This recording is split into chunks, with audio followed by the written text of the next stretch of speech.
अंधकार से प्रकाश तक यीशु मसीह की सच्ची राह। रात का समय है। आसमान में चमकते तारे और ऊंचे पहाड़ दिखाई दे रहे हैं। ठंडी हवा चल रही है। यीशु मसीह सफेद वस्त्र पहनकर शांत भाव से पहाड़ी रास्ते पर चल रहे हैं। जब दुनिया में झूठ, लालच और अन्याय बढ़ने लगा, तब प्रभु यीशु मसीह लोगों को सच्चाई और प्रेम का मार्ग दिखाने निकले। सुबह का समय है। एक छोटा सा गांव है जहां लोग भूखे और परेशान बैठे हैं। कुछ लोग आपस में झगड़ रहे हैं। एक बूढ़ी मां सड़क किनारे बैठकर रो रही है। हे प्रभु, हमारे गांव में दुख ही दुख है। यीशु मसीह गांव में प्रवेश करते हैं। उनके चेहरे पर शांति और दया है। डरो मत। जहां प्रेम और विश्वास होता है, वहां प्रभु की कृपा अवश्य होती है। गांव में एक अमीर व्यापारी रहता है जिसका नाम सुरजन है।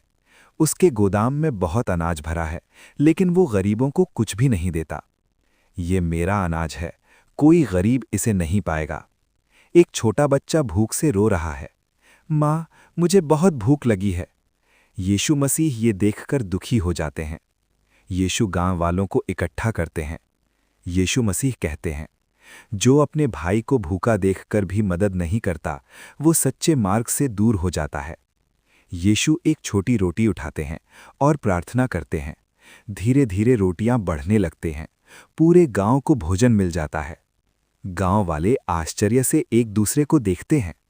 गांव वाला कहता है, ये प्रभु का चमत्कार है। सुरजन गुस्से में आ जाता है। ये सब धोखा है, लोग मेरी बात क्यों नहीं सुनते। एक पिता अपनी बीमार बेटी को लेकर यीशु के पास आता है। हे प्रभु, मेरी बेटी को बचा लीजिए। यीशु उसके सिर पर हाथ रखते हैं और लड़की धीरे धीरे ठीक हो जाती है। यीशु अपने शिष्यों के साथ जंगल के रास्ते पर चलते हैं। पेड़, पहाड़ और गहरी खामोशी है। अचानक एक बड़ा जंगली भेड़िया सामने आ जाता है। शिष्य डर जाते हैं। शिष्य कहते हैं, प्रभु, ये हमें मार देगा। यीशु हाथ उठाते हैं। यीशु मसीह कहते हैं, प्रभु की हर रचना प्रेम से समझी जा सकती है। भेड़िया शांत होकर जंगल में लौट जाता है। आसमान काला हो जाता है। तेज तूफान और बिजली चमकने लगती है। शिष्य डर जाते हैं। हम सब नष्ट हो जाएंगे। यीशु मसीह कहते हैं, जिसके दिल में विश्वास है, उसे कोई तूफान नहीं हरा सकता। तूफान धीरे धीरे शांत हो जाता है। उधर गांव में सुरजन का अनाज का गोदाम अचानक गिर जाता है। वो घबरा जाता है। सुरजन रोते हुए यीशु के पास आता है। प्रभु, मुझे माफ कर दीजिए। यीशु मसीह कहते हैं, जो अपने दिल को बदल लेता है, प्रभु उसे हमेशा माफ कर देते हैं। सुरजन अपना सारा अनाज गरीबों में बांट देता है। गांव के लोग खुश हो जाते हैं। बच्चे यीशु के साथ खेलते हैं। यीशु मसीह कहते हैं, निर्मल हृदय वाले ही प्रभु के सबसे प्रिय होते हैं। पहाड़ी पर खड़े होकर यीशु सबको शिक्षा देते हैं। यीशु मसीह कहते हैं, झूठ का रास्ता आसान होता है, पर सत्य का मार्ग ही सच्ची जीत देता है। एक अंधा आदमी रास्ते में बैठा है। यीशु उसकी आंखों को स्पर्श करते हैं और धीरे धीरे उसकी दृष्टि लौट आती है। गांव वाले झुककर कहते हैं, प्रभु, आप हमें सही मार्ग दिखाते हैं। सूर्यास्त का समय है।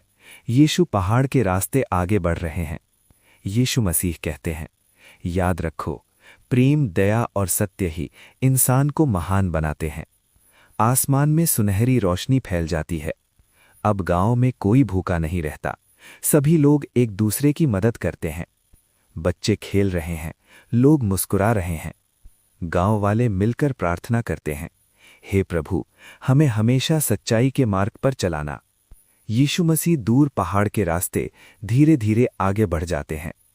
उस दिन लोगों ने समझ लिया कि सच्चा धन सोना नहीं, बल्कि प्रेम और सच्चाई है। आखिरी मुस्कान। एक छोटा सा गांव था जहां सुबह की हल्की रोशनी और मंदिर की घंटी की आवाज से दिन की शुरुआत होती थी। वहीं पर एक छोटा लड़का अयान अपनी माँ के साथ रहता था। उनका घर बहुत छोटा और सादा था, लेकिन उसमें प्यार बहुत था। अयान की माँ दिन भर सिलाई करती थी। उसकी आंखों में थकान रहती थी, लेकिन जब भी अयान को देखती, वो मुस्कुरा देती। अयान स्कूल जाने की तैयारी करता, लेकिन उसके जूते फटे हुए थे, फिर भी वो बिना शिकायत के स्कूल चला जाता। स्कूल में कुछ बच्चे उसका मजाक उड़ाते थे।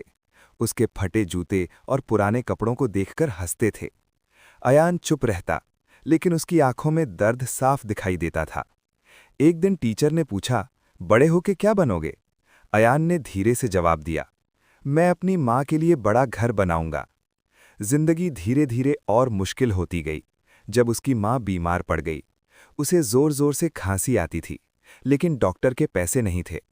रात को अयान चुपके से रोता और दुआ करता, या अल्लाह, मेरी माँ को ठीक कर दो। मजबूरी में अयान ने काम ढूंढना शुरू किया। उसे एक छोटी सी चाय की दुकान पर काम मिल गया। दिन भर वो गरम चाय बनाता, लोगों को सर्व करता और कभी-कभी उसके हाथ जल जाते। लेकिन उसके दिल में सिर्फ एक ही सपना था, अपनी माँ को बचाना। एक दिन एक अमीर आदमी चाय पीने आया। उसने अयान की मेहनत और उसकी आंखों में छुपा दर्द देखा। उसने पूछा, तुम स्कूल नहीं जाते? अयान ने कहा, जाता था, अब माँ के लिए काम करता हूँ। ये सुनकर उस आदमी का दिल पिघल गया। उसने अयान की मदद करने का फैसला किया। उसने अयान की माँ का इलाज शुरू करवाया। धीरे धीरे उसकी माँ की तबीयत सुधरने लगी और घर में फिर से उम्मीद आ गई। अयान दोबारा स्कूल जाने लगा। इस बार उसके पास नए जूते थे, लेकिन उसका दिल वही सीधा और सच्चा था। वो पढ़ाई में इतना मेहनत करता कि जल्द ही क्लास में सबसे आगे आ गया। जो बच्चे पहले उसका मजाक उड़ाते थे, वो भी अब उसकी इज्जत करने लगे। समय बीतता गया। अयान और उस आदमी के बीच एक गहरा रिश्ता बन गया, जैसे बाप और बेटा। सालों बाद अयान बड़ा होकर एक सफल ऑफिसर बन गया, लेकिन उसने अपने गांव और अपनी माँ को कभी नहीं भूला। वो वापस अपने गांव आया और सब लोग उसका स्वागत करने लगे। उसने अपनी माँ के लिए एक सुंदर बड़ा घर बनाया। उसकी माँ की आंखों में खुशी के आंसू आ गए। उसने कहा, बेटा, तू मेरी जिंदगी का सबसे बड़ा तोहफा है। लेकिन जिंदगी हमेशा एक जैसी नहीं रहती। एक दिन अचानक उसकी माँ की तबीयत फिर खराब हो गई।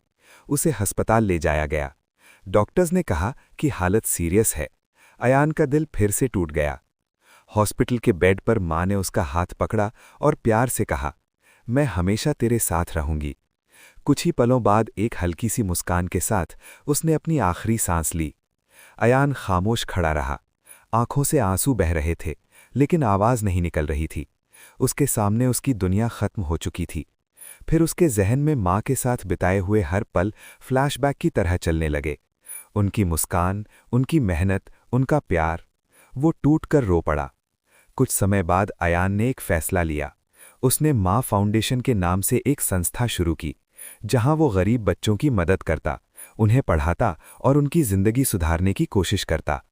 आज भी जब वो आसमान की तरफ देखता है, उसके चेहरे पर हल्की सी मुस्कान आ जाती है, जैसे उसे महसूस होता है कि उसकी माँ अब भी उसके साथ है। जिंदगी में सब कुछ मिल सकता है, लेकिन माँ की जगह कभी नहीं। जो माँ के लिए जीता है, वो कभी हार नहीं सकता।